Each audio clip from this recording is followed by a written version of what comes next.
everybody. Welcome to Pink Shade. It's Thursday, so that means it's Shades of Bravo. I've got my buddy here, Mandy Slutsker from the podcast Is This Real Life with Mandy Slutsker? So excited to talk about Vanderpump in the Valley. Yes, I am actually loving both shows. So very, very excited to chat with you. Me too. I'm loving both of them. I know people are all hyped about the Valley, but I'm really loving Vanderpump too. Oh, same. I have a theory on why people aren't enjoying it. Okay, tell it. I think it's because of all of the outside of the show stuff. So, you're paying attention to the show and you know that happened, last summer. And then in real life, you're listening to their podcast, you're seeing their, clips from Amazon Lives, and you're trying to put it all together. And it just feels like too much. If they had a gag order and you just watched it and you didn't know in advance what was going to happen, and you didn't hear afterwards, like how they're all doing currently, it would be a much more enjoyable show. I'm enjoying it because we're seeing things that we've never seen before. They're breaking the fourth wall left and right. And that is what my favorite part of it is. Now it's a show about reality stars on a reality show. Rather, they're not pretending to work for Lisa Vanderpump. She's almost not even involved in this season, which is great for me. I just don't feel like there's any use for her anymore there. And her relationships with the cast don't seem to be authentic anymore. So I'm just loving seeing the aftermath of what happened and how everyone is reacting to it in real time. It's fascinating and interesting. And if we had seen this sooner, I think everyone would be on board with it. And especially if there was not so many podcasts and outside drama. Yeah. I think that Ryan was saying, I talked to him last week and Ryan Bailey, and he was saying the show is the least interesting thing about it. Because the other stuff is so they, go get their gas and somebody's following them, So I can see that. I am not listening to the podcast like I was, at peak Sandoval. I was listening to everything.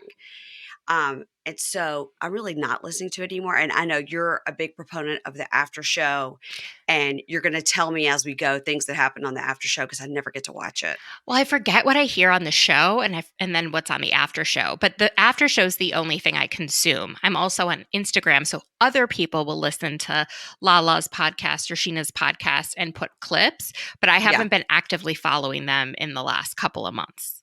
Yeah.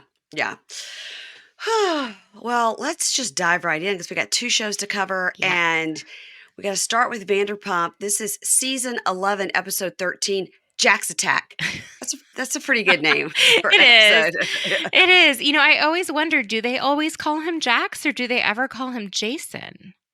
No one ever calls him Jason, not even Brittany. I know, that's so weird to me since her last name is, I guess, Cartwright Couchy. Mm-hmm. So I don't know. Anyways. Yeah, I mean, is Taylor his middle name? That would make a lot more sense if it was Jason Taylor Couchy, but I didn't know that. I could have just made that up. I mean, it could have been something I heard 2 years ago. I don't know.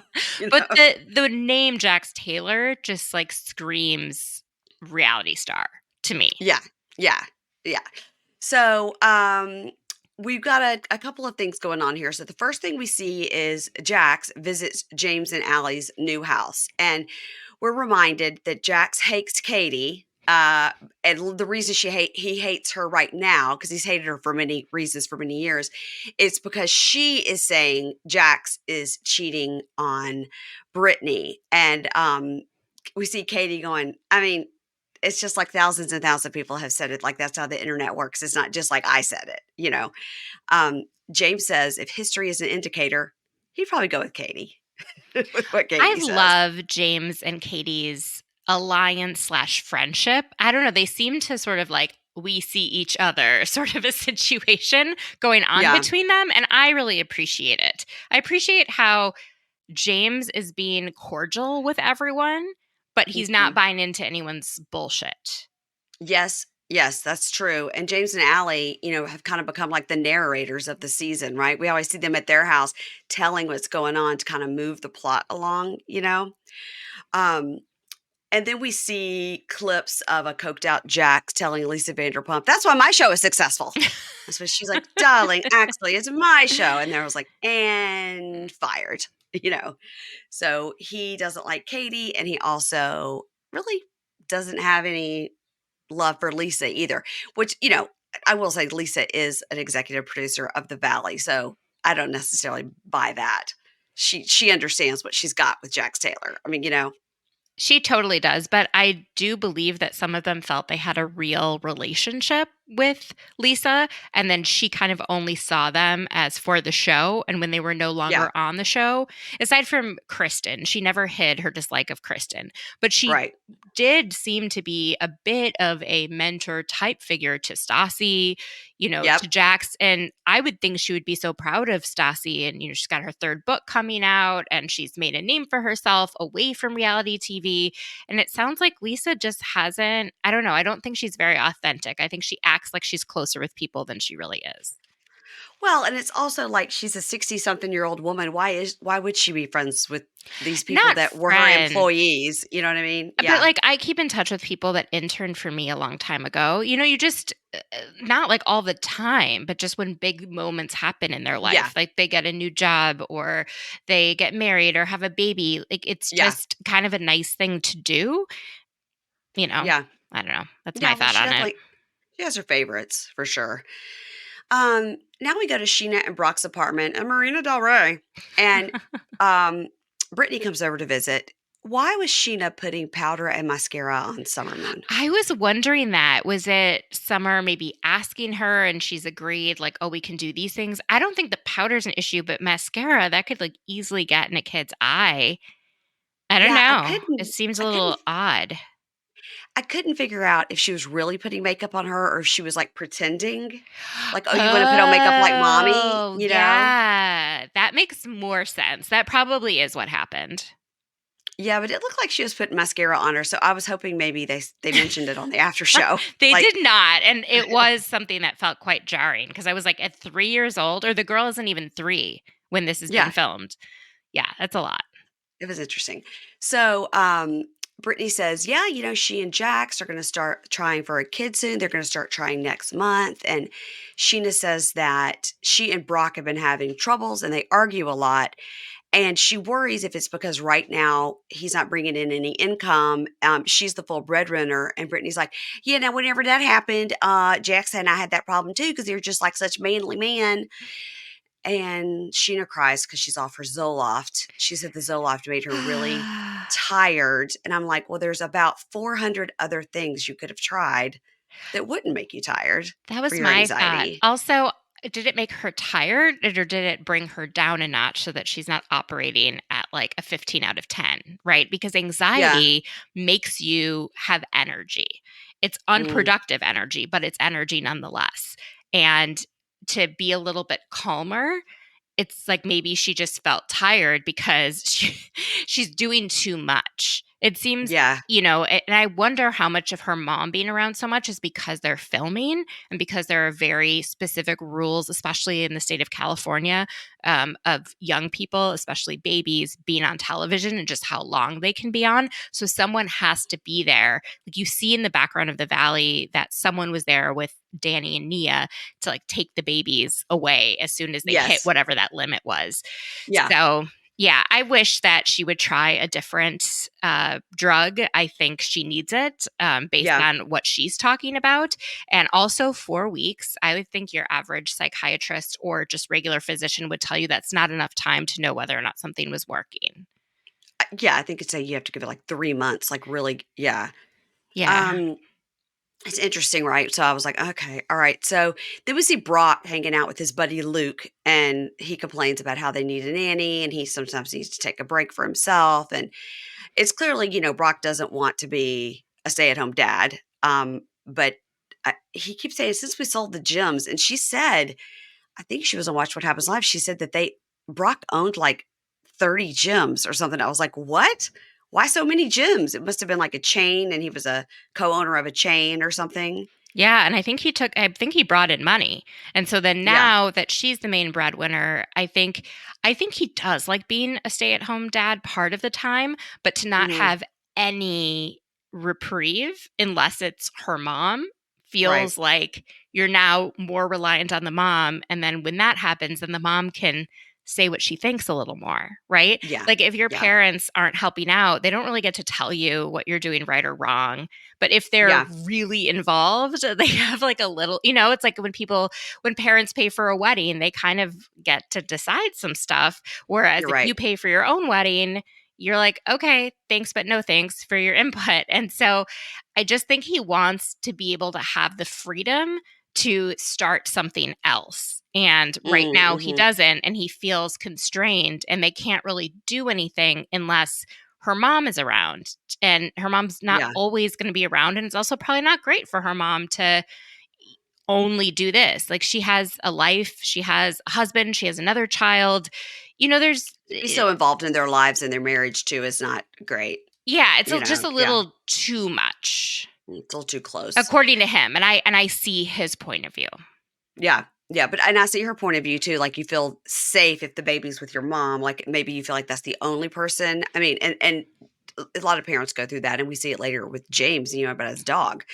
Um, okay, so now we see Tom and Katie go to lunch. Loved this scene. It's so nice to see them having just a regular conversation and being easy and light with each other and not slinging insults or it was cute. And she's like, "Oh yeah, I saw that picture of like your stupid hair with Joe. Was that like a hard launch?" And he goes, "No, like I had to take that picture like to promote the salon or whatever."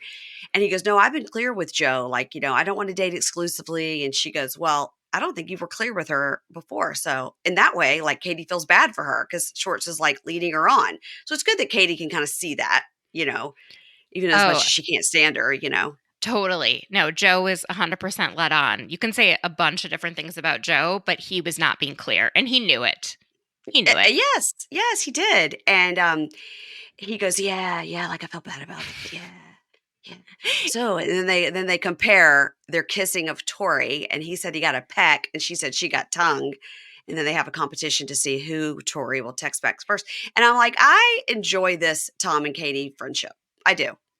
Is it just me, though, or do you feel like there is more sexual chemistry between them now than there ever was while they were married? Yeah, I feel like they really are enjoying each other's company now. Whereas before, everything was just like a dig, a dig, a dig. Like, you did this, you did that. Shut up. Your penis doesn't work. All that kind of Yeah. stuff. It's just a lot of digs all the time. Like, I don't want to hear your mouth. I mean, they were so mean to each other. Yeah, I think he's Yeah. more respectful of her now because she actually stood up to him and she created a Hmm. firm boundary. And she's like, whatever you're giving me is not what I deserve. And I'm going to step away now, even though I love you. And I think Yeah. that earned her so much respect from him, which is really sad. He should have respected her from the beginning. Yeah. But, Well, totally. Yeah. Yeah. Live such and as learn. these men. Brock and Sheeta go on a date to Barton G. Now, this is the place that has all the props, right? Like you order like a steak and it comes with like a 4-foot fork in it. Like, it's one of these places with the props. He ordered a gin and juice and it came with a With like a boombox playing huge gin and juice. boombox. Yeah. Yeah, that was cute.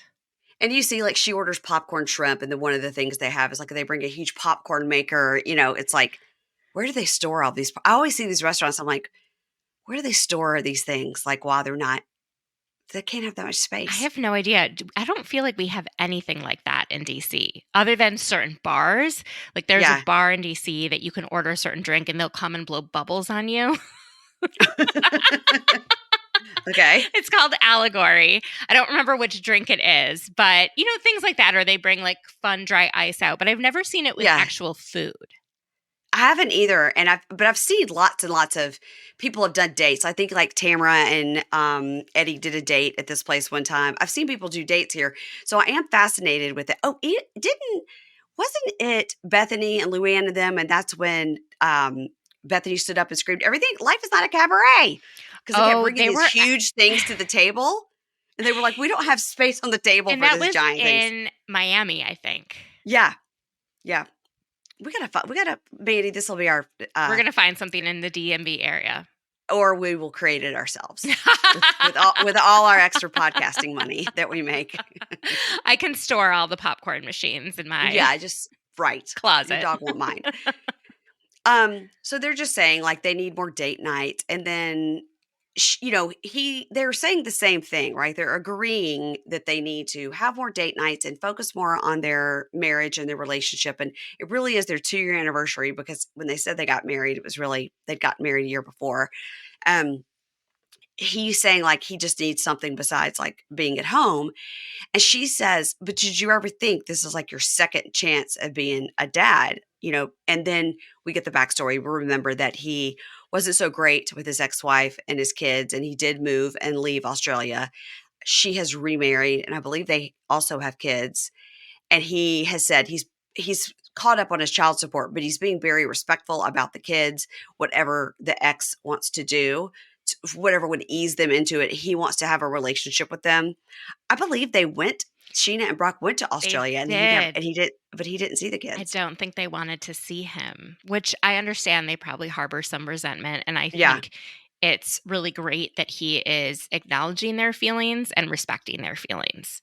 It's going Not to like, "I'm gonna be, get a court order and make you see me." yeah, no, Yeah. this is going to be a long game for him to get back in their life, but he's never going to be the primary father figure to them because he Mm-mm. wasn't. Yeah, he wasn't. Yeah. So, they said they're gonna go to couples therapy, and, she's upset because she couldn't have her phone out. So, "How will I blog?"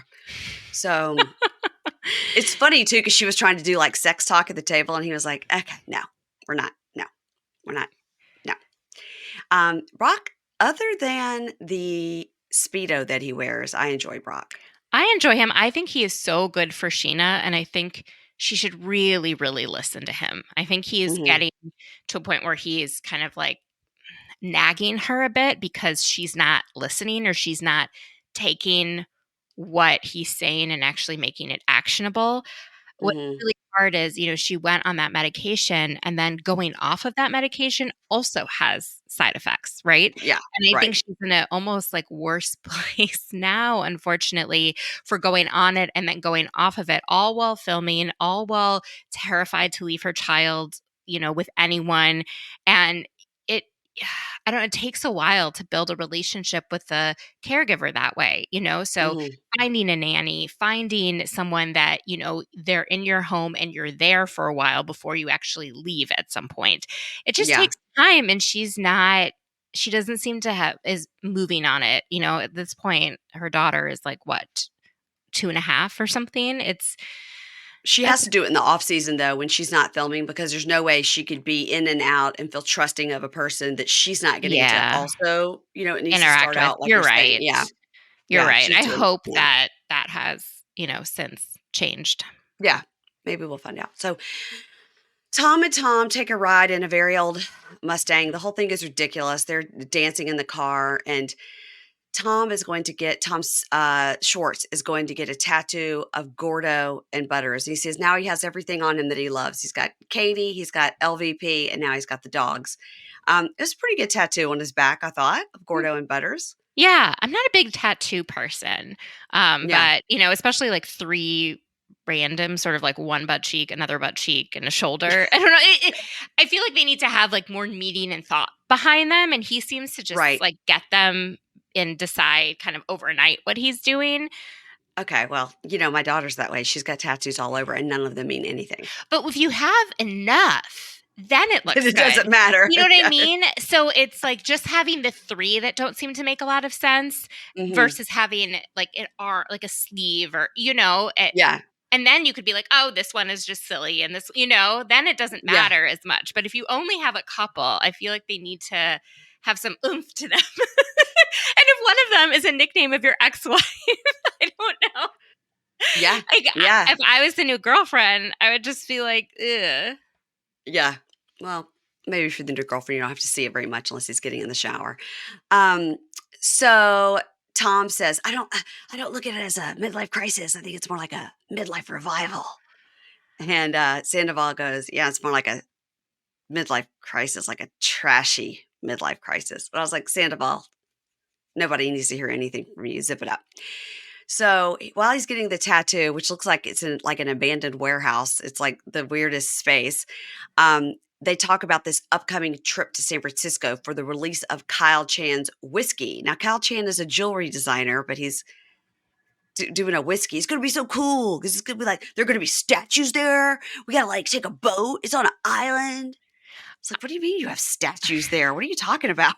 I have no idea what's going on with this, but I do like Yeah. Kyle Chan, and I'm excited that they're taking someone that's an actual friend of the group Yeah. and Mm-hmm. giving him a place on the show slightly. I don't think he's getting paid or anything like that, but it's No. nice to know that they have friends outside of just those few of them. I think they have like a lot of real friends. And that's Yeah. actually what a lot of the Valley is the people Yeah. that I always knew was friends with this group. Right. Yeah. I mean, Janet, we've heard about for years. Yes. Yeah. So, Sandoval is telling Schwartz that, he wants him to move in. He's like, man, what did he say? He has a Coke dispenser. It's like what's it called? Oh, Soda like gun. Soda gun. He goes, I have a soda gun. Schwartz like, what? A soda gun? Yep, that's worth refinancing and paying $22,000 a month to live in your home for. Can you believe the amount of that mortgage? Well, it was It's insane. $12,000 because he said, "Oh, you'd owe me $6,000." But then if you were Right. to buy her out, it goes up $10,000 a month. It Uh-huh. it's If, exhausting to yeah. listen to him. Yes, he's so stupid. So, Schwartz is like, man, I can't afford that. And that's when Sandoval falls off his chair, which was funny. James and Allie go to a face gym, which looks like a great ad for the face gym. I wish I would have known about it when I was in LA. I would have gone to the face gym. They talk about how he might not go with Allie to her best friend's wedding, where she's in the wedding because of the dog, because he's very worried about the dog. He doesn't want Hippie to feel abandoned because he just got him back. And I can understand this. I can understand that. Like when we first got our dog, Violet, a long time ago, and the whole family, we had to leave for like an entire day to go somewhere. And I got like a dog sitter to come because I was like, she's literally never been by herself for more than 45 minutes. So I get it. I get why he's worried, and if his brother can't do it, it's like no one can do it. But there's plenty of very qualified dog sitters that you could get up to speed, and I think he's concerned about the dog and the cat's not getting along, but you could train somebody. It's not that hard. I think it's less about training and more about just having like consistency for the dog, because it's not like it's a normal dog. It's a dog that Mhm. has been through what he calls trauma, which is like been Yeah. in and out of different homes. I think neglected under Rachel. Mhm. If she was staying out till 4 or 5 a.m. every night and then coming home, like that dog is probably anxious waiting for her to come home. And also the dog needs exercise. Yeah, you can't just Yeah. anyway, so it seems like the dog has been through a lot, and then he just got reunited with the dog like a month ago. And so Yeah. to leave right away when you're trying to establish some sort of consistency and like yeah, it's really hard. I get where he's coming from. Me But at too. the same time, I think he could enlist the help of like a very highly qualified person, right? Someone Yeah. who, a vet or a vet tech, or someone who knows like a lot about cats and dogs and like Yeah. them together. Cause that is an added stressor to be Yeah. watching cats and a dog that have not found a way to cohabitate yet. Yeah. So it's a Yeah. very intense, I 100% understood where he was coming from. I get that this was Allie's best friend and he ultimately did go to this wedding. So that is Mm. fantastic. That was in the after show. But Okay, I good. see where he was coming from with like, it can't just be anyone Yeah. because it's not just any dog. Yeah. Yeah. You noticed when they talk about this later, nobody volunteers. Y'all, it's time to upgrade your uncomfortable shapewear. Support for today's episode comes from my favorite, Honey Love. Whether you're a bride, a wedding guest, or simply seeking some everyday smoothing, are you going out to dinner with your friends and don't want to look lumpy and bumpy? Honey Love has got you covered. You could groove on the dance floor. You can do whatever. It doesn't roll down, which is unheard of. They've got this flexible boning that's hidden in the side seam, so it's not uncomfortable, but it doesn't roll down, guys. And guess what else? This piece is a booty lifter. This is the Super Power Short, guys. It's a booty lifter. I've talked about how much I need some booty lifting. The boost bands on the back of the thigh give your bottom just a little bit of shape that you need. We've all been there, guys, struggling to take off a tight piece of shapewear in the bathroom with the line out the door. Their Super Power Short has a 100% cotton gusset, so you can skip the extra undies. Plus, it has a convenient opening in the panty area for easy bathroom, no costume changes required. They have more than sculpt wear, of course. They have this amazing bra I've already told you about. They have tanks, they have leggings. You guys, they have it all. Shapewear shouldn't be hard. You guys need to go check out Honey Love. So treat yourself to the best bras and shapewear out there and get 20% off at honeylove.com/pinkshade. Use this exclusive link to get 20% off. That's honeylove.com/pinkshade. After your purchase, they're going to ask you where you heard about them and say, I heard it from Pink Shade. I'll support the show and tell them that we sent you. Shape your life with Honey Love. With Mother's Day coming up, I wanted to take a quick moment to appreciate not only the moms, but anyone who's taken on the role of caregiver. You do everything for everyone else. Now it's time to do something for you, starting with your skin. Today's sponsor, OneSkin, has a simple, scientifically validated routine that keeps your skin looking and feeling good. And here's the best part. It also targets the root cause of aging. The secret is OneSkin's proprietary OS01 peptide is the first ingredient proven to switch off the aging cells that cause lines, wrinkles, and thinning skin. And they've got several studies to back it up. I've been using their products for a while now. I'm going to say several months, and I'm hooked. I put their moisturizer on at night, and I'm telling you guys, it's really working. But just don't take my word for it. OneSkin has over 4,000 five-star reviews. Now 4,001, am I right? And was recently recognized by Fast Company as one of the most innovative brands of 2024. For a limited time, you'll get an exclusive 15% off your first OneSkin purchase using the code PINKSHADE when you check out at oneskin.co. Oneskin.co. You do so much for others. Try OneSkin today and do something good for yourself, okay? And when they ask you, hey, where did you hear about us? Make sure you tell them Pink Shade. Thanks. Now we have Sir Brunch. It's Sir Brunch with James and Jax, right? Everybody's coming, and Jax and Lisa talk. And she's like, oh, you're like shit talking me, whatever. And he says, you never checked in on me and my wife. And after 10 years, like you wrote us off. That, to your point, that's how he feels. And I say, okay, LVP is an executive producer of the show that you're on and also of The Valley. So she hasn't written you off. You are, in fact, getting paid from her, So, but I think for 10 years, probably, not for 10 years, it's been like 3 or 4. I think she probably didn't like send them a present when they had the baby or anything like that. Well, it turns out she did send a present, but it was 8 weeks later. And so maybe once he had already complained about it. But okay, here's my question for you. Even though she's listed as an executive producer, Wait, how much 8 weeks after he had the baby or 8 weeks after they filmed this after episode? the baby? Okay, well, this baby's 2 months old. That's fine. I think so too. But I think what I think Brittany was saying on the after show is that she didn't have a regular pregnancy. She had, I think, maybe that thing that Kate Middleton had where you're like sick all the time. And so it was a very difficult pregnancy, and just not having her check in at all. Like, how are you doing? How are you feeling? And then to, have this huge change in your life and then not hear until he complained is sort of my interpretation of it. I see where they're coming from. But here's my question for you. How much control do you think Lisa actually has on these shows as an executive producer? Because I get the sense that it's mainly Alex Baskin and his team. And I feel like maybe she had a lot more control in the early seasons when these were actual employees that worked for her. But they have outgrown Lisa Vanderpump and her restaurants. Like, they are more popular than she is in a way, right? Like, in certain, maybe not in Instagram followers or whatever, but people are very invested in Ariana, in Scheana, in Lala. They don't need LVP anymore. And so how much control does she really have?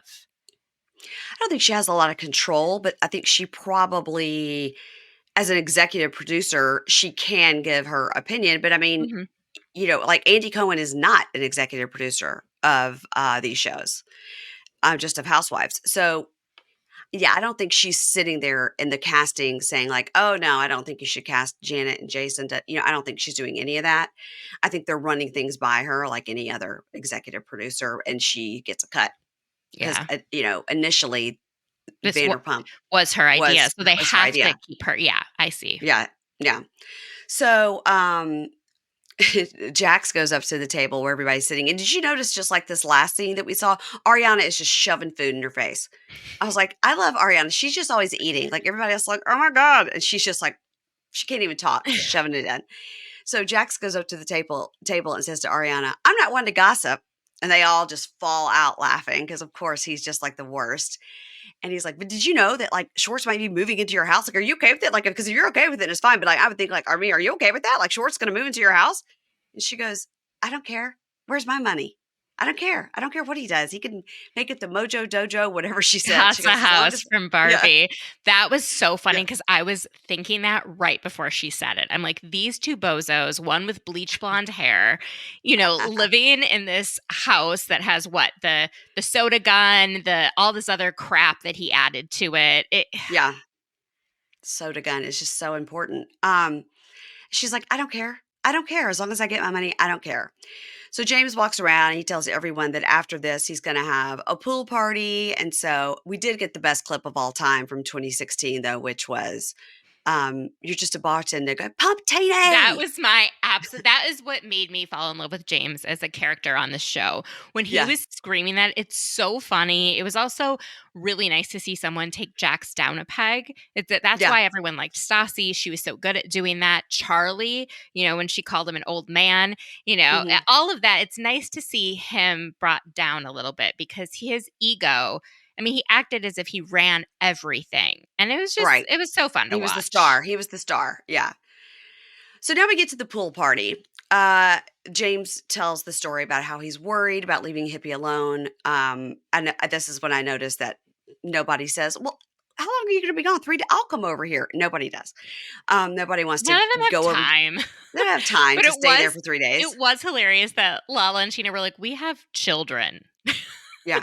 Because he You was like, it's know? like my fur baby. And they're like, we have actual But babies. and Lala actually has to leave her child with someone that she does not trust regularly. And so, Yeah. I mean, she gets it more than anyone. Sheena, I don't think would leave town if it wasn't her mom watching, right? And I Right. think that's sort of where James is, where he's like, if it's not my brother, I don't trust it. But I'm glad Yeah. they got to a point where he was able to leave the dog. Yeah. So Lala gets mad that he compares his dog problems to her custody issues. And then Lala says, it's obvious in the relationship that Allie always puts James first. James is always first. A man should never be first. Jax is so happy to be out. He's like, oh my God, like I'm here without my wife. I'm cut loose. I'm a father. I'm a father. And then they're all like, everybody take a drink every time Jax tells you he's a father. Um, then James says that Jax came to his house and was talking shit about Katie. And Katie's like, I don't care. I don't care. I don't care.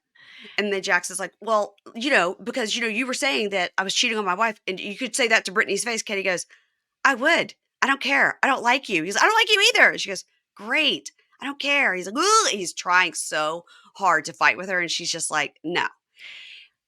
I mean, he is trying to pick a fight with her. And He she's is. just like, no. I think Mm-mm. the main reason he is upset with her, though, isn't just the cheating rumor.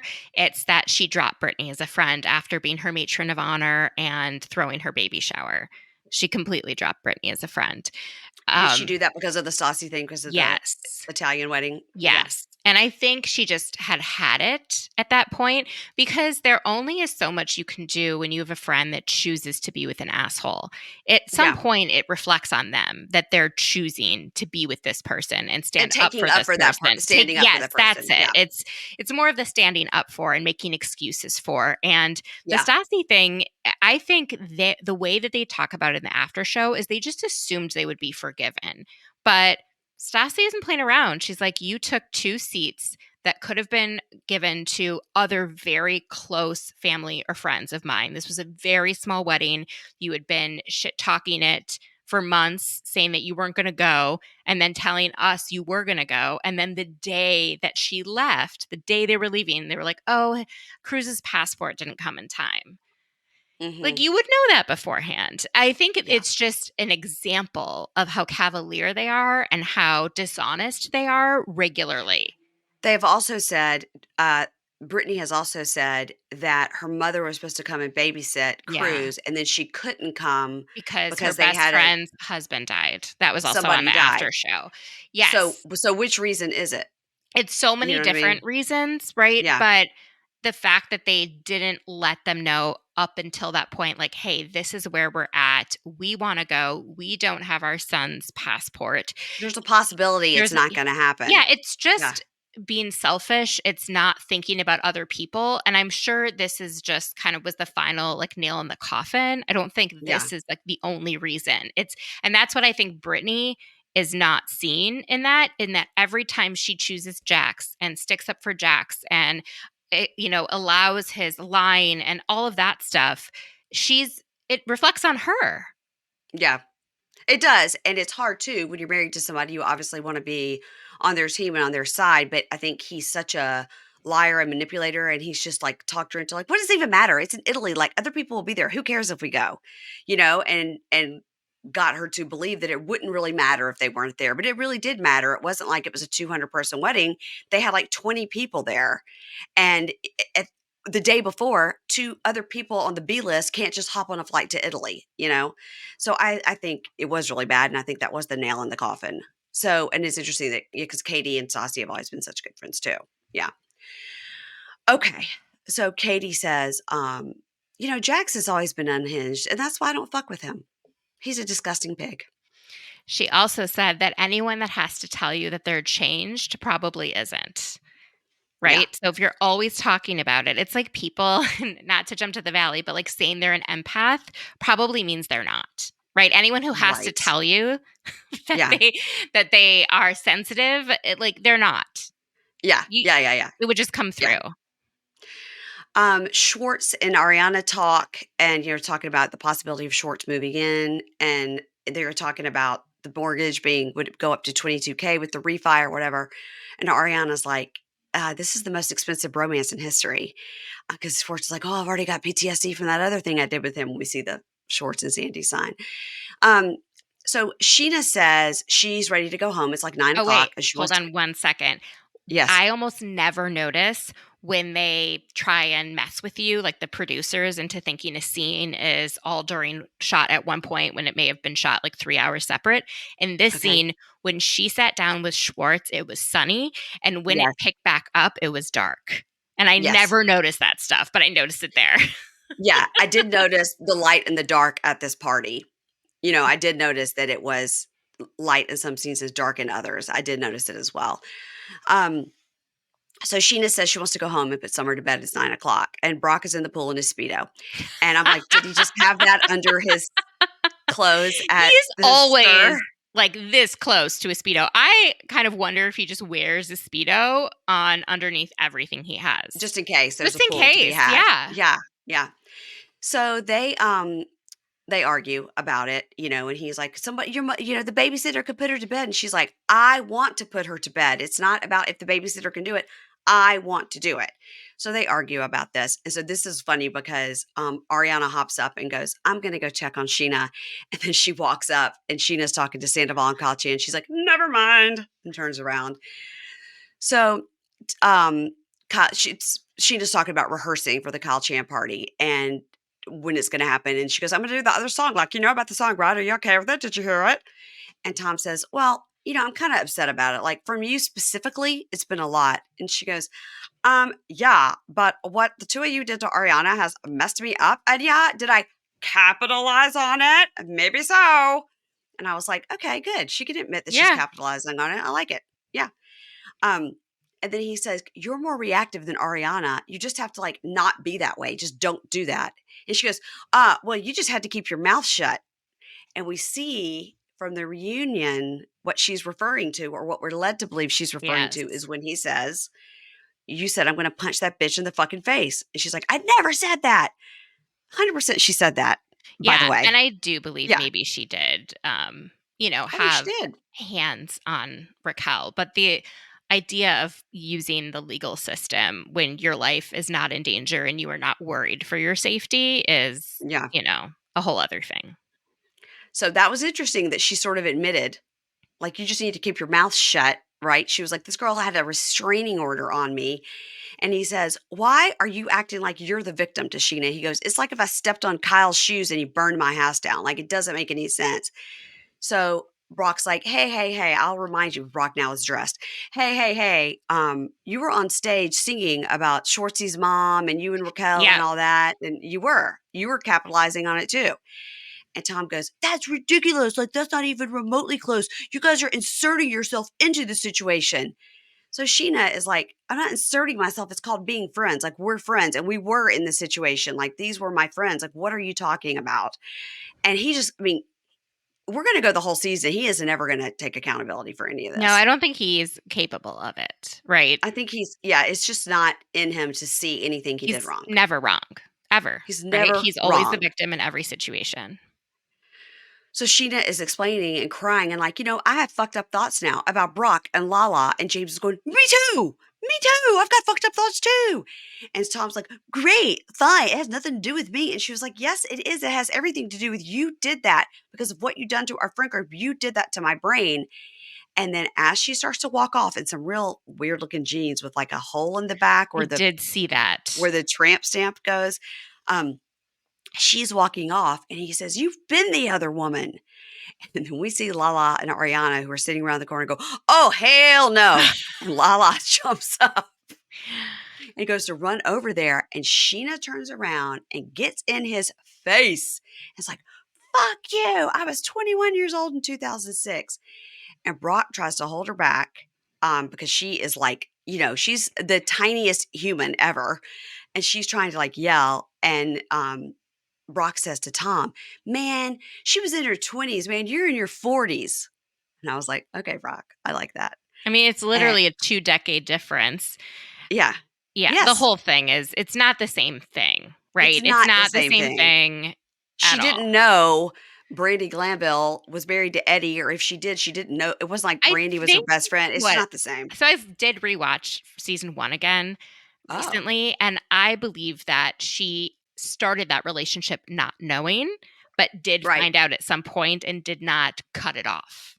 And I think also she probably realized it wasn't just her and Brandy Glanville. There were lots of women with Eddie. That was what ended up ending everything, was when she found out Leanne Rimes was also like, she was like, you're Yeah. cheating on me. It's like, you can't be. He's already cheating. Right. So- Yeah. But so yes, gross. I think that was one of the dumbest things. And this is exactly how Tom Sandoval's brain works. Yeah, He it's just exactly. thinks like, it's just back to when Jax used to shout at people, are you perfect? Are you perfect? It's like, right. no one's perfect, but you are way farther away from perfect than I am. Right. Like when, Yeah. like you're trying to make it seem like I can't comment on your poor behavior because I am not some sort of Jesus type figure. Yeah. Well, Brock says to Tom, which was hilarious. He goes, we just want you to go like, you know what? I'm not young and I need to figure this out. So Ariana goes out and hugs Sheena and goes, I'm sorry, like he's fucking trash. I love you so much. I think Ariana's trying to say to Sheena, like, I know that you tried to be friends with him and I forgive you. So you see what you're getting. He's trash, like. But can we cut to present day for a second? Okay. So yeah. I've heard recently that Ariana did not watch the season while she was on Broadway and that she caught up on everything when she was done. And so part of me wonders if she went into the reunion not having seen all of the episodes, and maybe that's why she wasn't as frustrated with Scheana as maybe she should be, because of how Sheena's been acting and kind of sticking up for Lala more than for Ariana. And it's just very interesting to watch, kind of, because it seems like in present day, Ariana and Scheana are not close. And so that'll be interesting to see. And then Lala has just been throwing daggers right and left. And just like when no one is asking for anything, she's going on Amazon Live and just shit talking Ariana. and then has the audacity to cry on another Amazon Live about how people are being mean to her. And it's like, do you not realize that your behavior is what, I mean, I don't believe anyone should go in someone's DMs and send them mean messages, right? If you Yeah. don't like how she's behaving, you don't need to tell her that. You can just like, Just don't block, don't watch, whatever. yeah. But the idea, like, in this entire time, Ariana has not commented publicly. So it's basically like watching someone, I don't Fight know, with like themselves. self-destruct. Yeah. It's absolutely asinine. It's crazy. So Come on, Lala, pull it together. I know. So James says to Sandoval, "You're bringing up that bullshit past again. You're bringing it up again." And Sandoval goes, "In the past, like 6 months ago? Like you guys, are we trying to move past it? Like it's just 6 months ago." Like, no, dude. You bring up shit from 10, 20 years ago to say like, "Oh, well, your behavior's just like that was 20 years ago when everybody was 21 years old." So next week, they go to San Francisco. Tom says he's going to talk to Ariana's new boyfriend, Dan, to give him the lowdown, like she did T, the 22-year-old girl at the bar that he's not dating. Whatever. Good luck. Schwartz proposes a one-night stand with Katie, and I hope they do it. Oh God. I don't know. Part of me just gets so frustrated every time he makes jokes like that, because it's like, you ruined this marriage. I don't think he's joking. I think he's like, I know. I think he's maybe serious, but it's like, you should have, done that while you had your chance, but you're too busy yeah, like up yeah, Sandoval's asshole to pay attention ugh, to your really hot wife. yeah. She is so pretty. Okay, let us scooch on to the Valley. The name of this episode, season 1, episode 6, is "Congratulations on Your Hair Loss," which is Just, not a good title. I think it's It's so just funny. I think I laughed so hard once I realized what that was. Jax Attack is better than "Congratulations on Your Hair Loss." I mean, I like it was funny when congratulations on Janet your said hair. it, but It was yeah, so funny because he's okay, celebrating. It's just ultimate Jax, right? yeah, That it yeah. just made me laugh so hard. So Kristen and Luke are talking about baby making. Did you notice that in their other apartment, in this current apartment, about all of that Prime is sitting right by the bed? So he either always has it with him or it's some product placement that I've now picked up on. Wait, what's by the bed? It's a bottle of Prime, which What's is some sort of drink. And the only reason I know it's red and blue, white striped. So it's very like bold colors and says Prime going down the side. And the only reason I know what it is because just in the last couple of weeks at our dinner table, the kids were talking and they were talking about Jake Paul or Logan Paul, Oh God. a Yeah. TikToker having a fight with Mike Tyson. So we're talking about that, and I was like, "Well, good for Mike Tyson." I was like, first of all, he's going to beat that kid's ass, and second on, they're like, "No, because he's like 60 and this kid's like 25." I go, "I don't think in this case it matters. I think he's Mike Tyson." Yeah. And then I was like, "What is these guys, Logan Paul, Jake Paul, whatever? What is their claim to fame? I don't understand." And they were like, "Well, they were TikTokers, but now the one brother has become like a boxer, and then he fights people for money for these like exhibition fights, right? I think he fought Aaron Carter at one point. Oh, sad. R.I.P. But he goes, yeah, and he's part owner of this Prime. I was like, what's that? And he showed me a picture. He goes, this is this drink. Don't you know about it? I go, no, I'm old. But now that he showed me what it looks like, now I fucking see it on these shows. So I'm like, it's Interesting. product placement, right? I don't think Luke is with it enough to have product placement. If No, anything, do you think Kristen's telling him to do it? I think the production puts it on the bedside table and goes, this product Oh, placement. wait, is that how does the Yeah, production company get paid? yeah. I did not know Luke that was a Luke and thing. Kristen, no, it's like Bravo's getting paid. So, like, if you noticed, Got it. did you notice when they had that girls thing in Malibu on the kitchen island, they had 3 bottles of wine unopened sitting out facing forward and they were never opened. Like the next morning, the house is all trashed and everything, but those 3 bottles of wine are still sitting there facing forward. Yeah. I am so naive as to how these things work. You'll start noticing product placement now. Like if they're drinking a Celsius or whatever, they always have the label turned out or whatever. Yeah. Gotta Interesting. start. Yeah. Yeah. It's sometimes, they make it really obvious when they're talking about a movie or something, like the Housewives have done that, Oh, yeah. but these are like little things you just notice in the background. Oh, I need Yeah. to pay more attention. Yeah. So he hates LA. They're going to go to premarital counseling, and she's going to take prenatal drugs. Okay, that's that.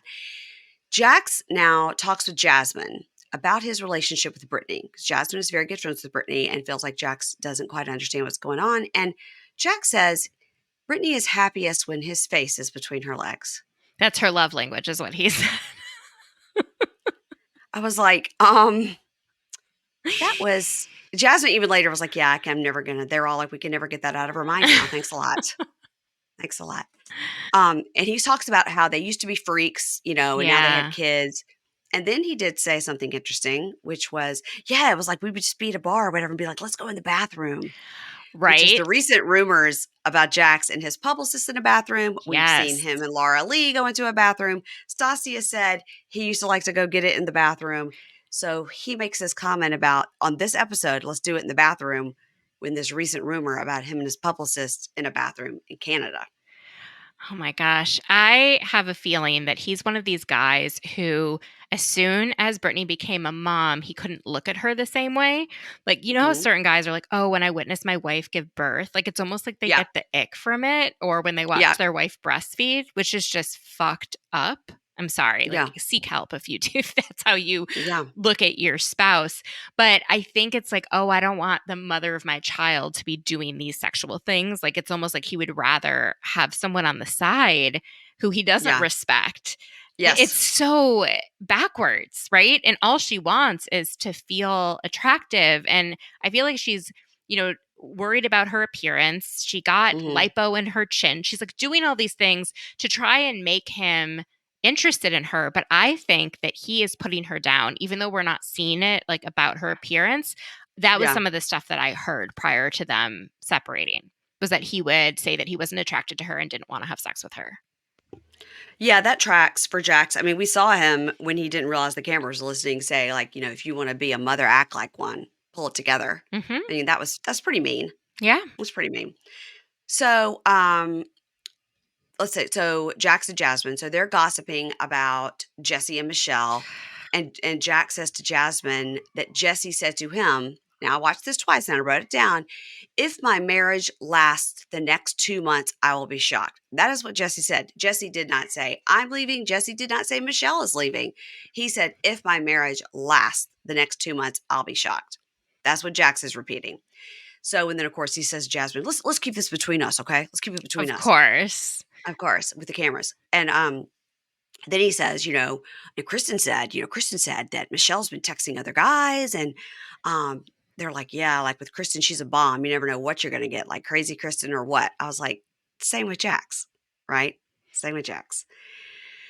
So, now Jax is trying to call Jason from his kid's swing set with an Echo. He's mad at Jason because Jason has an Android. This is my favorite scene. It was just like so relatable. Like, you can't figure out why you have an Echo. Someone's trying to tell you, well, call me on WhatsApp or on Instagram. And you're like, I didn't know Instagram could make calls. I felt for him in this scene. I was like, I see myself, an elder millennial. Yes. Trying to figure out how to use the phone. Well, speaking of that, I went with my husband today to the Verizon store. He has switched today, Wednesday, April 24th. He has switched from an Android to an iPhone for the first time ever. Thank you. And we've got a lot of growing pains, a lot of anger, a lot of frustration. A lot of green bubbles. Because he's mad at the new phone because he's. Oh, I see. He doesn't like. Yeah. He wanted to do it. And he did it of his own volition. But then the lady at the store, Verizon store, told him, oh, yeah, once everything crosses over, it'll be all exactly the same. No, it won't. So he thought his background would be the same, his screen would look everything, but it's not. It's two different. Yeah. It's an Android and an iPhone. Different interface. And I'm trying to explain to him, if you hold the thing, you can move it over and you can arrange the icons how you want them. No. So I just had to leave. I left the house and left him with my daughter, who's 21, and said, help your father because I'm going to kill him in this process. And the WhatsApp thing reminded me of, we have a good friend that lived in London that we were talking to before we went this past December. And he kept saying, just call me from WhatsApp. And we were like, huh? Why can't we just call you on the telephone? That I know about just because I've like lived overseas and I worked internationally for so long that WhatsApp was like the primary mode of communication. Yeah. And it is in so many. It's also like a major news source in a lot of countries. I don't really understand how. Yeah, like in India, people like rumors can get started on WhatsApp. And people WhatsApp send was like just a texting situation. It is, but you can get mass texts, so people can like send out mass. Yeah, it's very interesting. Okay. So then he says, I'm not allowed to have WhatsApp, which was funny. So You know why? Because it's encrypted. So she can't see it on his phone, even though she has access to his phone. Yeah. So WhatsApp is just like harder for her. So the reason that he can have messages and have Instagram is because she has all those passwords and can access them. But WhatsApp is encrypted. So it's harder to do that on a different device. Believe me when I tell you, Jax and Brittany don't know what encrypted means. Neither one of them. Neither one of them know what that means. She probably just heard that someone was cheating and used WhatsApp and was like, you're not going to do that. You're not going to do that, Jax. I also heard people can hide their app behind a calculator, and you're not doing that either. Give me your phone. So he then talks to Danny and says he's having this event at the Mondrian. He has thinning hair, and he's been partnering with this company. And in his talking head, Danny, the only supportive one, goes, yeah, Jax, he might have a little thinning spot on the back. Sure. Everybody else is like, this is such bullshit, right? So Michelle is now at an indoor playground with her daughter Isabella, and she says ever since she and Jesse had that brutally honest conversation, they're just going through the motions. They're focusing on their daughter, and all she knows is that all Isabella knows is the fighting and the bickering, and she doesn't want her daughter to grow up thinking this is normal and okay, and she thinks it would be better to see them as just loving parents, co-parents, and not all this fighting all the time, and she's correct.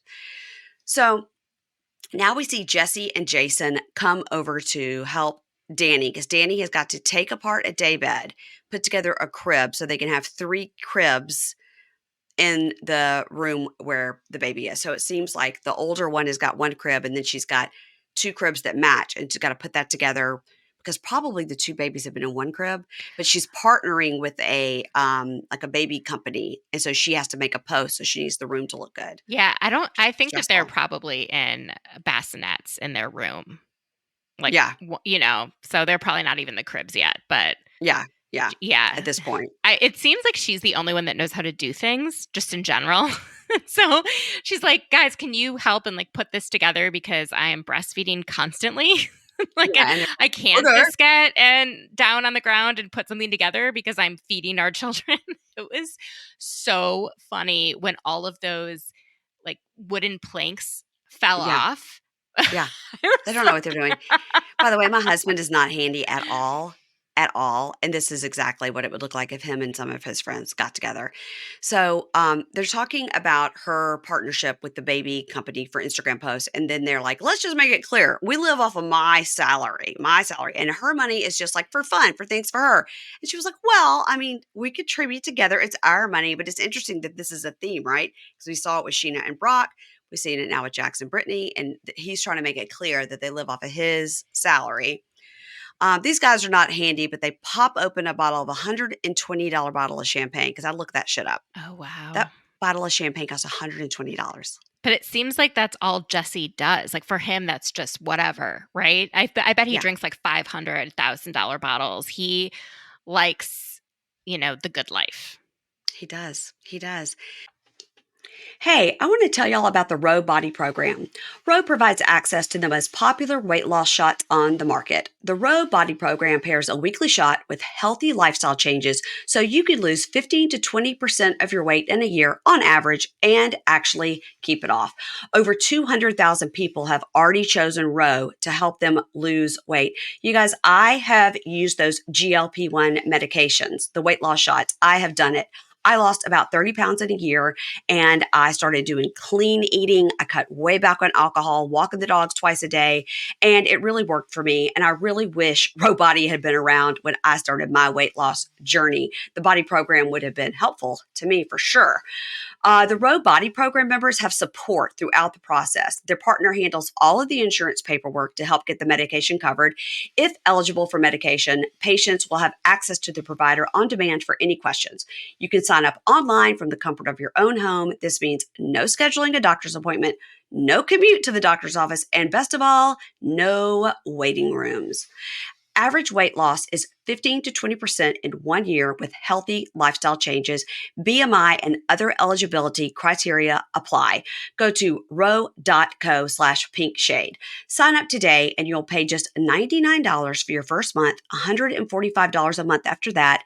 Medication costs are separate. That's ro.co/pinkshade.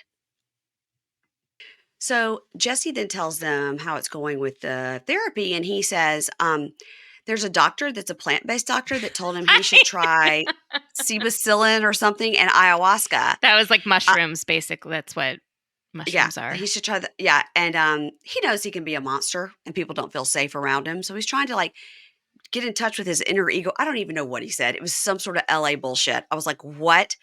And he says he says he knows Michelle, is hurting, and he can't ask her for the attraction or the respect. Like, he has to earn it. And Danny, the only person with any emotional intelligence on this show, I can't speak for Jason, but Danny tries to counsel him. And his talking head, Danny goes, doing psychedelics is ridiculous. They should actually do more actual couples counseling. He doesn't need to go to the desert and do ayahuasca. Or like individual counseling, all of that stuff. Just if you're going to try and really give something your all, do something that's evidence-based, right? And a lot of people will have these anecdotes, right, where they go and they do ayahuasca and they experience ego death. And it, unleashes a whole new way of thinking about themselves, and they're able to see themselves from outside of themselves. I don't think that's his issue. I don't. And it is so frustrating because I'm sure she has been telling him the same things for 3 years. And he only now that he's realizing that she's basically done, it's just like Schwartz, like, now you're interested, now that I've decided I'm done with this. Yeah, you're right. It's exhausting to watch. It's, and everyone's like, oh, I feel bad. He had tears in his eyes. I was like, did he have tears in his eyes every single time he's screaming at her or telling her she should have planned more before having the women over and she couldn't figure out what plates to use? I mean, putting his hand up in front of her when she's speaking, he has an issue. And I don't think if it's not with her, it's going to be with whoever he's with next if he doesn't fix himself. Totally. And I'm also always trying to figure out if he's wearing a headband because his hair is very strange. His hair is strange, and a lot of his outfits are kind of strange. He thinks he's some sort of fashionista, but he doesn't necessarily look good. No. So Brittany and Jax go see the bar, and it's coming around or whatever, but she really wants to like put her stamp on it or whatever. And she's like, what's wrong with you? And he says, I'm super stressed. I'm having a hard time managing like marriage and the life and the bar, and I'm a father. I'm overwhelmed. And, with the money, and I know what I pay. I know what you pay. And she's like, I get it. I totally understand exactly what you're saying. Like, I get it. But she says, we just need to, if we're going to try, to have a baby, like, we need to spend more time together. We need to take a weekend trip. She goes, I just need you to like make me feel the butterflies again. And, she says, you need to talk to me. We need to be stronger, better partners for each other. And he's like, I know, I'm just so stressed out. Now we go to Jax's hair product party. So we see the tiny, tiny, small spot of his hair loss. They point it out, ding, on the camera. This is when Janet walks in and says, congratulations on your newfound hair loss. I thought that was so funny. I know people have issues with her and think that she's messy. I think she is the comedic genius of the show. If we didn't have her confessionals, I would not be laughing the way that I am. I love her. I mean, so far. I mean, I may hate her by the end of the season, but right now I like her. And he goes, yeah, it's great for my bank account. Great for my bank account. We're like, okay, we get it. You're making money. He can't even explain what the product is or how it works. That's the best part. And I looked up that Zion, XY. I looked it up to see if a definition came up, and it's like, it's a baby name, but there's no definition for it. So Jax tells this story about how he spray painted his hair with Rust-Oleum, and nobody believes he did that. Like, But nobody. okay, in the after show, she says he actually did. Surely not with Rust-Oleum. Yeah, apparently. Okay. It's Well, either in he's the stupider after than we show or thought. later in the episode, but she's like, no, that happened. So they all joke about, every single person is talking about how he doesn't really have hay loss, but hey, cashing those checks. And in the talking head, he's like, I don't know, they're paying me a lot of money, but I don't know. I don't know what Zion means. He kind of looks around and goes, I guess I should know what it means, huh? And Brittany's like, oh my God. So Jasmine and Janet sit and talk, and they're talking about how messy Jax is, but he tries to act like he's not messy. And her talking head, Jasmine's like, truth be told, Janet is just as messy as Jax. She really is. And Jasmine says, Jax is telling stuff about Jesse and Michelle. So now during this conversation, Jax, Jesse, and Luke go talk to a girl named Gabby who's selling clothes for Burning Man for a pop-up shop.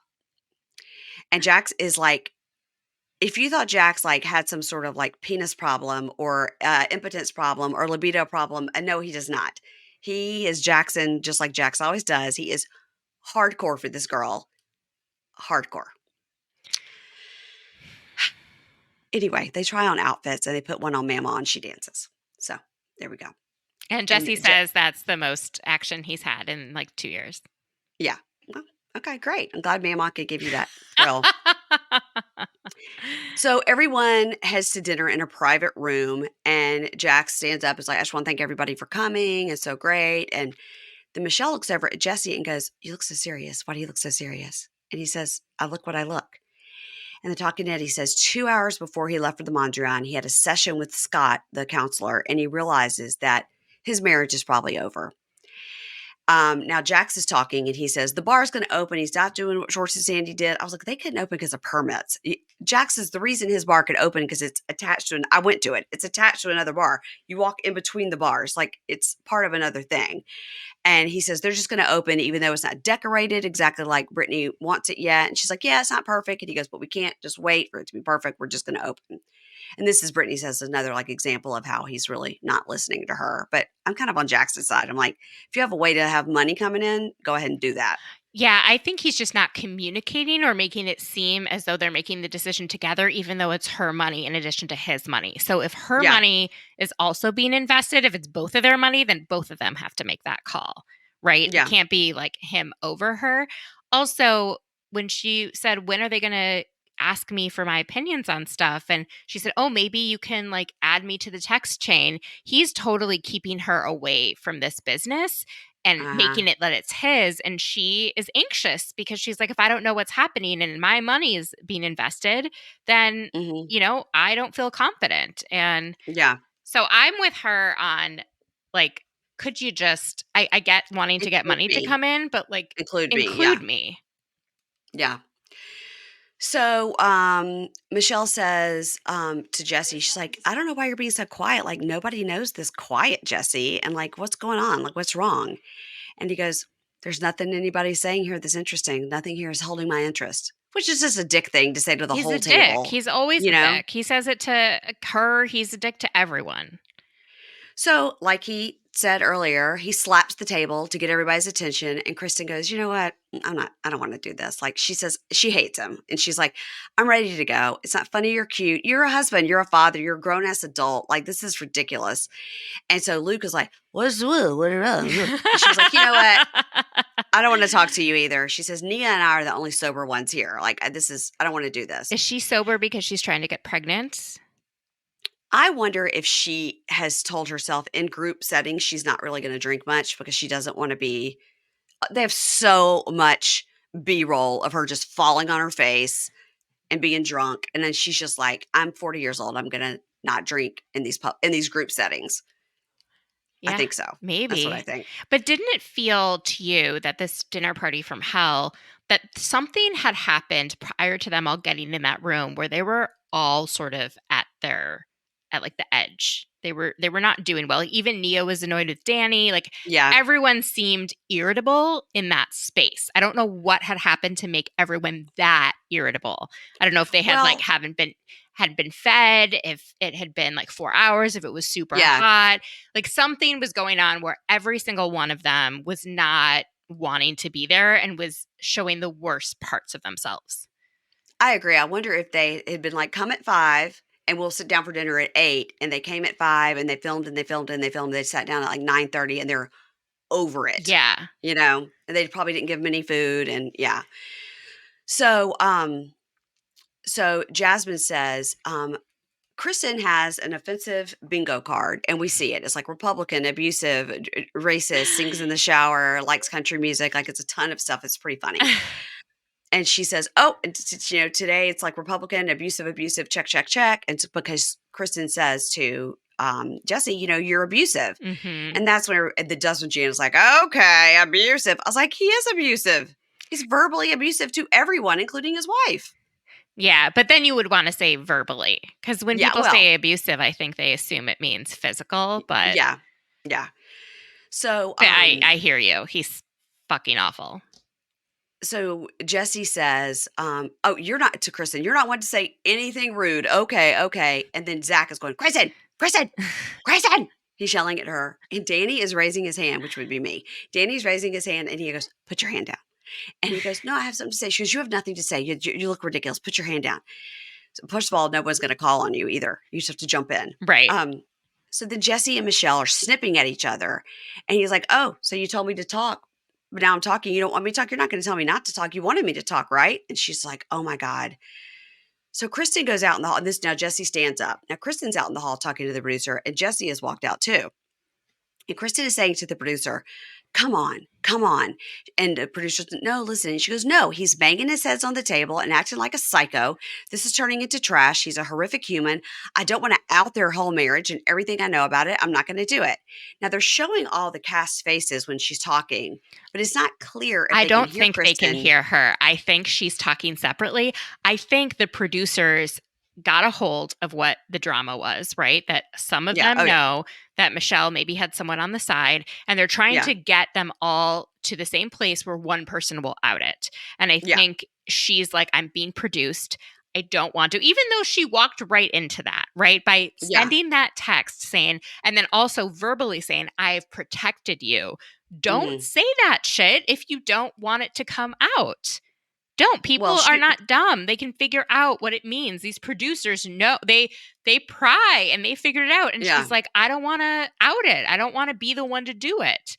And so She was doing that as a warning shot to Michelle. Like, watch yourself, watch I your know, husband. but it's Yeah. such an asshole thing to do. If you Yeah. like say that you're going to keep a secret, then don't keep threatening her, because she's now threatened her like 3 separate times. Yeah. Yeah. It's Michelle's just had it. Yeah, Michelle's had it. Yeah, I would be So, so fucking pissed. Like, you do not care, and then all you're saying is like, "Oh, I'm such a good friend to you. I'm such a good friend." yeah, Michelle's like, It "No, was you're not. very Fuck off." Gretchen Wieners. Yeah. So Jesse says, this is again, we can only hear this. Jesse is saying, "If you bring out any skeletons that I don't already know about my wife, I will fucking bury you." And Kristen goes, "I would never do that. I would never do that to your family and your children. If I wanted to, I would have already done it." And then she's like, "Jesse, walk the fuck away. Walk the fuck away." Now, then we see Luke, who we know is drunk, jumps up to go out there.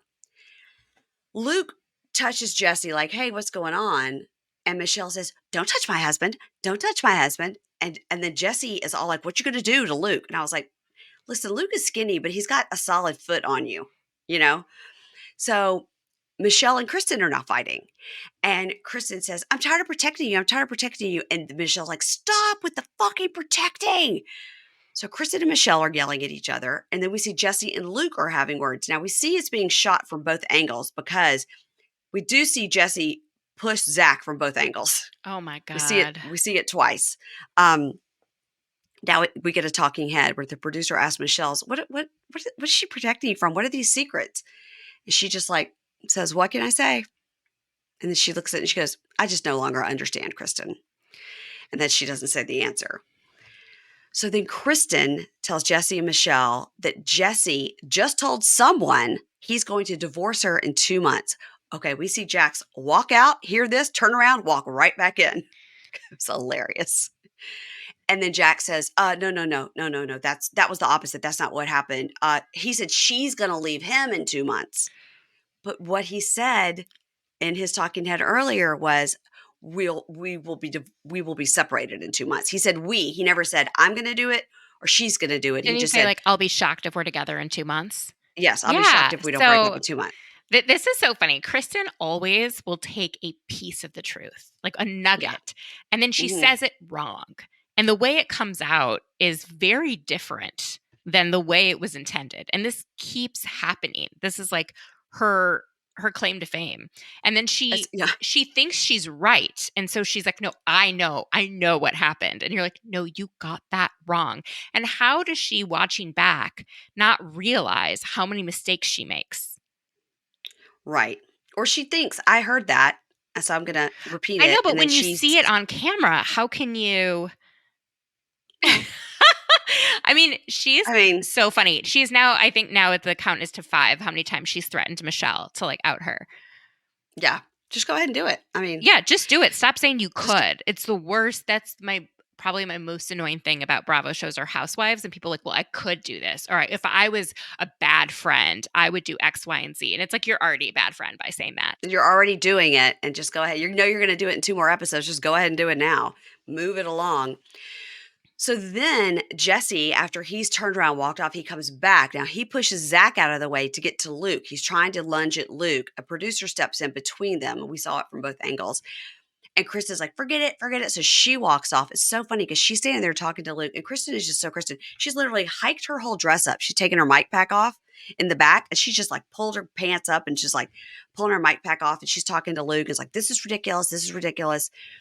And then Michelle starts yelling, everybody get back in here. I'm going to talk. Everybody get back in here. And she's making everybody go back in the room. So where Luke and Kristen have walked off, and Kristen says, okay, fine. I'm going to say it. She's had a boyfriend for a year. She's had a boyfriend for a year. Now, on Watch What Happens Live, which I only watched once, I watched What Happens Live, because Allie was on and Janet. Yes. And they asked if she believed that she'd had a boyfriend for a year. And Janet just said, I don't think I would say boyfriend, but if she was talking to somebody, like texting them, I could believe that. Yeah. This is tough. What's the story, Mandy? What's the story? I think that she had someone on the side. And never broke it off, like the year before when she went to get the apartment and stuff, and he begged her to come back. She never broke it off with this person. Oh. I don't know what the timeline, it might be on and off, right? Like she may, because I feel like things have been bad with him for so long that she's like, this is giving me comfort, whatever this other guy is. And rather than end it, she's just doing this other thing. And and then having people like Kristen tell her, you're in your right to cheat on him because of how he treats you. Yeah. You know, and then when your friends are telling you it's okay, then you excuse it, which, you know, then I don't know. But people he said, a year ago, she had gotten at least an apartment, and he, said he would change it to come back. But as we've seen, he hasn't changed. He's an asshole. Yeah. She's someone who seems to hold everything in and not verbalize it. And then that leaves other people confused. And I think then she explodes. Yeah. Like the better thing to do would just to actually separate. Right. And then when you're separated, you have some space to make decisions, including maybe dating someone else, including just explore. I think that's what Brittany's doing right now. She's like, I don't want to make any like deep, like hard calls right now. I'm very emotional. I just need I need space. And I think that would have been smarter. Nobody thinks they're getting back together. I mean, every time Andy asks anybody, I think the things that he has said to her are so terrible that no one is repeating them because they're waiting until she says what they are. But he's being very careful, like in that scene where they're at the bar and he's saying that he's overwhelmed, I think he's not telling her how he really feels, because how he really feels is to say really, really mean shit to her.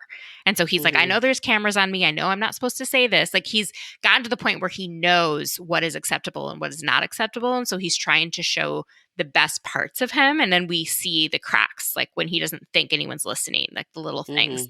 With Michelle, I don't know. I mean, it's pretty shitty to cheat on your partner, regardless of how terrible they treat you. I just feel like then end it.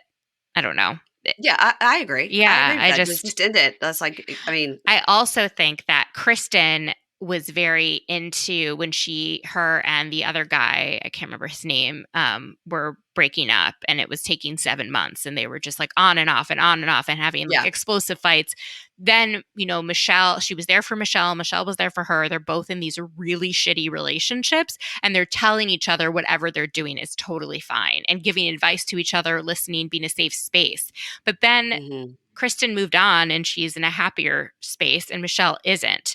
And I think there is animosity for like the person that's able to move on. Like, well, you weren't married, you didn't have a kid together. Look at how easy it was for you to go move forward, but I can't just do that. Yeah. Which she actually can, because she's doing it now. Yeah. And she has a new boyfriend now. Yeah, they were asking last night, have you guys met the boyfriend? And Allie was like, oh, I met him. I was like, okay, good for Michelle. And I think that she's right. I think, if you're thinking about your kid in this situation, the kid having you guys be separated, she's only 3, there's not this whole like, oh my gosh, the kids are, 12 and 14. They have to decide who to live with and all that, don't let it get to that point where the only thing this kid has ever seen is their parents fighting. It'd be good to see them, getting along.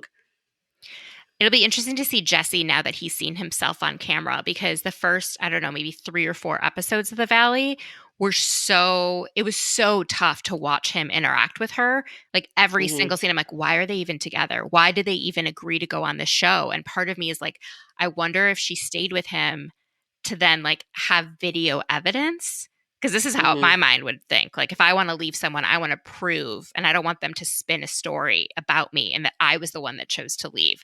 It's like, no, you mistreated me, so I had to. That's a theory I have, because I think this got greenlit a year before they even filmed. I think they did like a sizzle. Yeah, they definitely did a sizzle a while back, but my whole theory is that they literally were like, okay, we're picking up cameras and it's going to be picked up in 2 weeks, because no way Nia would have gone on television knowing like, I just gave birth to twins. No way Brittany would have gone on television recovering from this. She would have scheduled it differently. I think Michelle and Jesse were probably about to split, and then they both kind of, maybe they didn't say it out loud, but they both thought, well, we're not going to get to be on this show. So they decided to stay together to start the show. I think that when they decided to go, they gave them like a 2-week and they said go. That makes a whole lot of sense, because you know what I mean? The way that it started, I was like, what? Like, this woman just gave birth to twins, and I had followed her pregnancy a little bit because, I don't know, I like knew she was friends with the other people, and she had a very unusual type of identical twin pregnancy that is like extremely high risk. I believe, I could be misstating, but I believe her children shared a placenta, and which is like very, very dangerous. And I knew it was like high risk, and then somehow she got through it. Like somehow they weren't like, I don't believe like long-term NICU babies, nothing like that, which you would expect from a high-risk twin pregnancy. And so, I mean, thank God that the babies were at home. Like, I can't even imagine if they were in a NICU and they were having to, that is, it's wild. So. Yeah, I told Ryan, because he texts with Kristen, and I was like, I'd like for you to ask Kristen if when they finally said it's going to go, they were like, we're going and it's starting 2 weeks from Saturday. The first event will be this. And they were all like, oh, fuck. You know what I mean? Like, we're not ready. Like, Kristen, I would imagine, would have wanted to have already been moved into her new apartment when they started filming. I mean, yes. You know what I mean? Oh, I like your theory. This makes all the sense in the world to me. And actually, I hope that that's how things go with other shows, because then you're catching them in their real life and you're actually seeing what's happening, rather than just people having a chance to prepare. I feel like in between Housewives seasons, sometimes they'll like set something up being like, oh, I'm going to launch this business, I'm going to do this thing. Yeah. And then it just feels put on rather than what's actually been going on. And so the the less kind of heads up they get, the more authentic. And I think we're seeing a very authentic show. I do too. I really love it. You guys, Mandy has a great podcast. It's called Is This Real Life with Mandy Slutsker, and she talks about Bravo shows in a little more of an intellectual way than I do. Oh, So that's not true. Mandy's very, very smart. So you guys go over and listen to her podcast and tell everybody where they can find you on the social media. Yes. So my last name is Slutsker, Slutsker. So you just type in Mandy Slut into Instagram and I show up. I'm also on Twitter, but I lurk there a little more. I don't actually engage because it's pretty nasty. I'm trying to pull away, but it's also like I can't look away at the same time. Can't quite delete it. I can't quite delete it, but I do like Instagram. And so that's a great way to reach out to me. And you can listen to my podcast anywhere that you listen to podcasts. Is This Real Life? And again, if you can't find my podcast, you just type in Mandy Slut and it will show up magically. Oh, God. Don't type that into like Google because then I wonder if. No, it'll probably be me and something I did with work. Okay. Well, it won't be porn. Oh, I guess it depends what kind of search engine you're using. Yeah.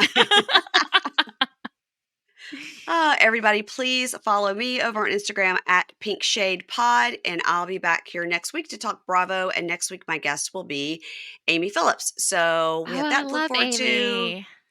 We've got Love During Lockup on Mondays with Keisha. We've got 90 Day Happily Ever After with Kimberly or Amy, depending on if Kimberly's better. And this weekend, you'll hear me with Meredith talking about Seeking Sister Wife and 90 Day Love in Paradise. So that's what's happening. And everybody follow Mandy. Her podcast comes out on Sundays, which is a great day to come out because hardly anything comes out on Sundays. So it's nice when I see Mandy in my feed on Sundays. Thank you so much. And thank you for having me. I love Pink Shade. I love what you've done with this platform. Thanks, girl. You're genius. I love seeing your face. Okay, I'll talk to you later.